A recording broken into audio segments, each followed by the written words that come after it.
In the grim darkness of the far future, explosive rounds whiz through the air, chainsaws rev hungrily, and armored feet hammer against the broken ground. The indomitable angels of death wage unrelenting war against the unstoppable plague marines in Warhammer 40,000 Kill Team. Hello there. In this video we're going to show you how to paint the angels of death and plague marines kill teams from the Warhammer 40,000 Kill Team starter set. The paint we'll be using are on screen now.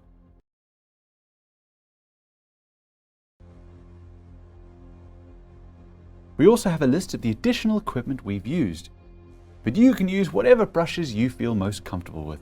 If you're new to painting or want to brush up on your skills, you can check out our Painting Essentials playlist to learn all about our paints and techniques. Before we get painting, we first need to build our models. Building them is super simple, and we can use the guide that comes in the box to help us. You'll notice that you can just pop the miniatures off the sprue.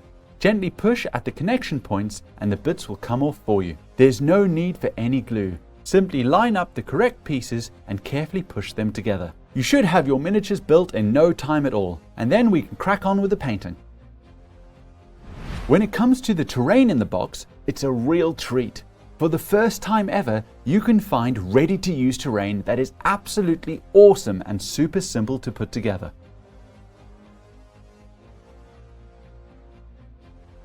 The first thing we'll need to do is an undercoat.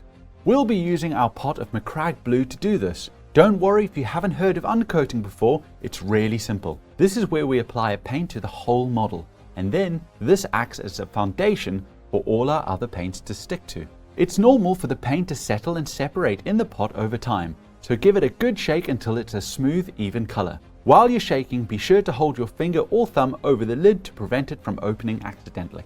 Then push the lid until it clicks to the tab at the back to help keep the pot open while you use it. Wet your brush with a little water, wipe any excess away so it's damp but not sodden, and load the bristles with a little paint from the reservoir inside the lid. Take care not to get paint all the way up to the metal at the end of the brush, which is called the ferrule, as this can damage the brush as it dries. Just about halfway up the bristles is fine. Put the paint onto your palette to control how much is on your brush, and then we can start applying it onto our model. You can be really messy at this stage. Just make sure you get Macragge blue into every little nook and cranny and flat surface. You'll notice that the first coat might seem to struggle to stick to the plastic. Don't worry. Just keep going and cover as much as you can. Once the first coat is dry, apply a second coat in the exact same way. You'll find the coverage of the paint is much better this time around. And when that's dry, apply a third coat if you think you need it. The end result should look something like this, with the model covered evenly in blue. Well done, you've just undercoated your first model, and now your Ultramarines captain is well on his way to being painted. Alright, with the model fully undercoated, we're now going to start a base coat. Base coating is what we call it when we're blocking in the main colors of our model. The paint is normally a bit more pigmented than usual, and this allows us to cover over the detail a lot easier. For our first paint, we'll be using Abaddon Black, a base paint, and then picking out the inside of the cloak, gun casing, ribbing between the armor panels, and the loincloth. I've chosen to paint the inside of the cloak and loincloth black here, because I feel that it makes it a lot easier to paint. If you would like to paint them a cream color, you can use Rakarth Flesh. When painting the inside of the cloak and armor ribbing, I'm just taking a bit more care so that I don't paint on the blue armor panels. If you do make a mistake here, just tidy back up with the previous colors. And there we go, with the Abaddon Black applied, we've done our first base coat. Now to move on to the next one. I'm now going to paint all of the details that I want to be gold. For this, I'll be using Retributor Armor, which is a metallic paint. So I'm going to pick out the Aquila on the chest, right knee detail, any trinkets I can find, shoulder trim and wings, and power fist detail, as well as the detail on top of his backpack, which is called an iron halo. Just as before, I'll be as careful as I can be when picking these out. If I make a mistake, I'll just tidy back up with the previous colors. With the gold done, I'm going to move on to doing the silver details next. Okay, I now need to pick out all of the silver details, and for this I'll be using Lead Belcher. I'm looking to paint the working metal areas of the gun, power fist, and any other little rivets and working metal areas on the rest of the armor. Just take a bit extra care with these details and try to be as neat as you can. Once you've finished picking out these details, I would advise changing the water in your water pot. This is because it will be full of small metallic flakes and we don't want to get any of these into the rest of our paints. Okay, our metallic details are done. Now we just need to pick out the rest of the base coats. We're almost done with our base coats, just a few more little details to do. Our next ones will be the tassels and wax seals that we can find, and we're using Screamer Pink to do this. Nice and easy details to do, just take your time and be as neat as you can. Once that is done, we need to paint the outside of our cloak as well. Because this is a larger flat area, just remember to let your first layer dry completely before coming back to do another. This will help to avoid any unwanted texturing that may happen if you continuously paint the same area when it's wet. Nice and easy details to do, just take your time and be as neat as you can. Awesome, Screamer Pink has really pumped some color onto our model and he's starting to look great. Next up is the skin and parchment that we can see. We're using the same paint for both of these areas. We'll be using Rakarth Flesh. Be as neat as you can around the previously painted details. Don't worry if you don't cover the area straight away with this paint. Just make sure the entire area has paint on it, wait for it to dry completely, and then come back to do another coat. Repeat this until you have a nice solid base coat. Rakarth Flesh takes a couple of layers to get full coverage, but it's totally worth it as it looks so good when completed. Our final detail to pick out on the marine is the leather. So this will be any leather pouches or holsters that we can find, as well as his belt. For this, we're using Catachan Flesh. Once we're done with that, we then need to paint the soil that we can see on the base. We're using Catachan Flesh for this as well. Right, with that done, there's just one more base coat to go. The final detail to base paint is the rock that he is standing on. For this, we're using Mechanicus Standard Grey. This is a great contrasting color to our brown that we've used on the soil and really helps to make the base pop out. Make your way around the base, picking out all of the rocks and debris that you can see. When your first layer is dry, remember to do another in order to get good coverage. As a side note here, when you get round to painting your Eliminator Sniper, you can also use Mechanicus Standard Grey to paint his cloak. Okay, that's all of our base coats done. Our Space Marine Captain looks awesome. We're now going to add a shade to him in order to tie all of the details together. The final thing we're going to do is apply Agrax Earthshade to the entire miniature. This paint is different to the others because it is a shade paint. Shade paints are very thin and are designed to slightly tint flat surfaces of the miniature while settling into recesses. You'll notice how this creates depth on the miniature by darkening down those recessed areas. Applying a shade is a quick and easy way to really take your paint job up a notch. We won't need to add any water to this paint. Just take it straight from the pot, making sure there isn't too much on your brush.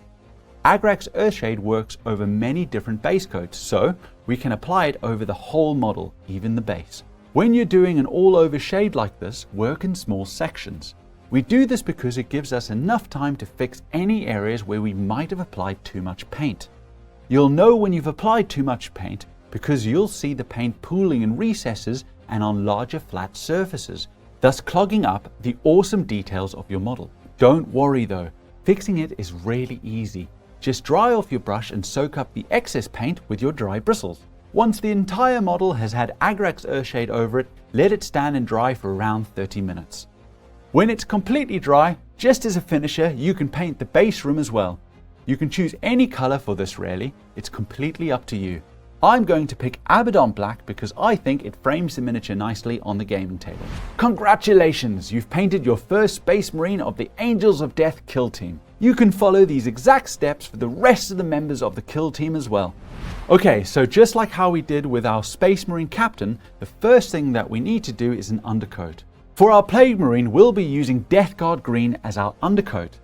This paint is a perfect choice for us as it also happens to be the main color of our Plague Marines. So it will act as our base coat for the power armor. Try to avoid painting the same area repeatedly and let your first layer dry completely. Once it's done, come back to do another and repeat the process until you have a nice solid undercoat. Right, with the undercoat done, we'll now pick out all of the armor trim with Balthazar Gold.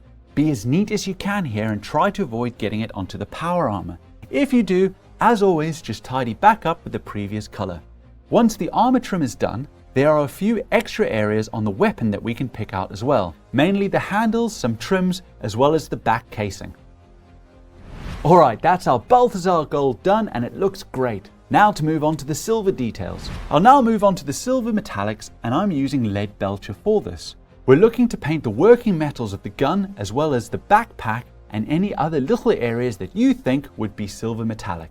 If you're lost for where these are, you can always check out the box art for inspiration. When you're finished with that, just like how we did with the Space Marine, change out your water in your water pot, as we don't want any metallic flakes in the rest of our paints. Okay, that's our metallics done. Let's crack on with the rest of the base coats. Right, with metallics done, I'm now going to use Abaddon Black to pick out the gun casing and any piping that I can find. Black will show up really starkly on any other details, so just try to be neat with this and don't forget to tidy up with the previous colors if you make a mistake. Awesome, you'll notice that your Plague Marine is really starting to come together at this point. Time to move on to some of the more gribbly bits. Okay, next up I'll be using Rakarth Flesh to paint the little plague demon that is known as a Nurgling, as well as any horns and teeth that I can find on the armor of this model. This particular Plague Marine might not have teeth, but you'll definitely find some on the other members of his kill team. So just use Rakarth Flesh for those. Remember that even though Rakarth Flesh is a base paint, it's quite thin, so you'll need a few coats to get good coverage. That one paint has really made the Nurgling pop out and look great. All of the Nurglings are actually my favorite things about the Plague Marine kill team. Alright, I'm now going to focus on all of the slimy goo and gunk that I can find on the model. For this, I'll be using Avalanche Sunset. There are a lot of previously painted details near these, so I'm just going to take my time and try to be as neat as I can with these details. Slime and gunk can be found on just about all of the Plague Marines. It doesn't just have to be Avalanche Sunset either. Feel free to paint it whatever color you choose. The advantage of Avalanche Sunset is that it clashes really nicely with the green power armor, so it helps to make it stand out even more. Next up will be the tongue of the Nurgling. For this, I'll be using Screamer Pink. It's a smaller detail than just about everything else that we've painted, so take your time when doing this and try to be as neat as you can be. A good tip when trying to be neat is to brace your painting hand against something. There are a few ways to do this, but I'll show you two that are more common. Firstly, you can try to keep your wrists next to each other like this, and you'll find that your hands are far more steady. The other method is to brace some of your fingers of your painting hand against either the painting handle or your other hand. This is the method that I do. I find that if I brace my fingers like this, they act as a little pivot points for me and I can keep my hands steady. Play around with these two methods and see what works for you. Once done with the tongue, just pick out all the fleshy and tentacly bits that you can find on the model as well.